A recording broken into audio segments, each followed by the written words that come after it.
ഈശോ മിശിഹായിക്ക് സ്തുതിയായിരിക്കട്ടെ. വിശുദ്ധ ലൂക്ക അറിയിച്ച സുവിശേഷം 13-ാം അധ്യായം 32-ാം വാക്യം. ഞാൻ ഇന്നും നാളെയും പിശാചുക്കളെ പുറത്താക്കുകയും രോഗശാന്തി നൽകുകയും ചെയ്യും. 3-ാം ദിവസം ഞാൻ എൻ്റെ ദൗത്യം പൂർത്തിയാക്കിയിരിക്കും.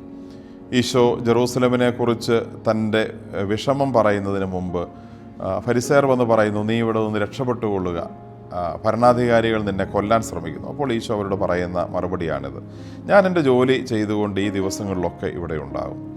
ഈശോയുടെ ഒരു വലിയ ധൈര്യവും ഈശോയുടെ ബോധ്യവും നമ്മളിവിടെ കാണുന്നു. തനിക്ക് വ്യക്തിപരമായി ഒരു ഭീഷണിയും ബുദ്ധിമുട്ടും പ്രയാസവും ഒക്കെ നിൽക്കുമ്പോഴും ദൈവം പിതാവ് ഏൽപ്പിച്ച ഔദ്യോഗിക ജോലി ഉത്തരവാദിത്വം പൂർത്തിയാക്കുന്നതിൽ നിന്ന് ഈശോയെ മറ്റൊരു കാര്യവും തടസ്സപ്പെടുത്തുന്നില്ല.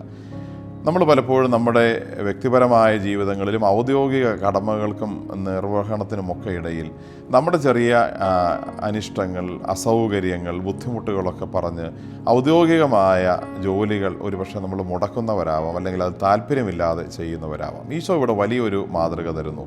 വ്യക്തിപരമായ ഒരു അനിഷ്ടങ്ങളോ ഒരു ബുദ്ധിമുട്ടുകളോ പ്രയാസങ്ങളോ ഒന്നും തൻ്റെ ഔദ്യോഗിക ജോലിയിൽ നിന്ന് തന്നെ മാറ്റുന്നില്ല എന്ന് ഈശോ ഉറപ്പിക്കുന്നു.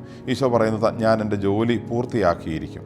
നമ്മുടെ ഔദ്യോഗിക ജോലി നിർവഹണത്തിനിടയിലും വ്യക്തിപരമായ ജീവിതത്തിലും ജീവിത വിശുദ്ധിയിലുമൊക്കെ ഒരടി പോലും നമ്മുടെ വ്യക്തിപരമായ ഇഷ്ടങ്ങളോ അസൗകര്യങ്ങളുടെയോ പേരിൽ പൊന്നിലേക്ക് പോകാതെ അതെല്ലാം ഉത്തരവാദിത്വപൂർണമായ ബോധ്യത്തോടെ പൂർണ്ണമാക്കാനുള്ള ഒരു വലിയ അനുഗ്രഹത്തിനായി പ്രാർത്ഥിക്കാം.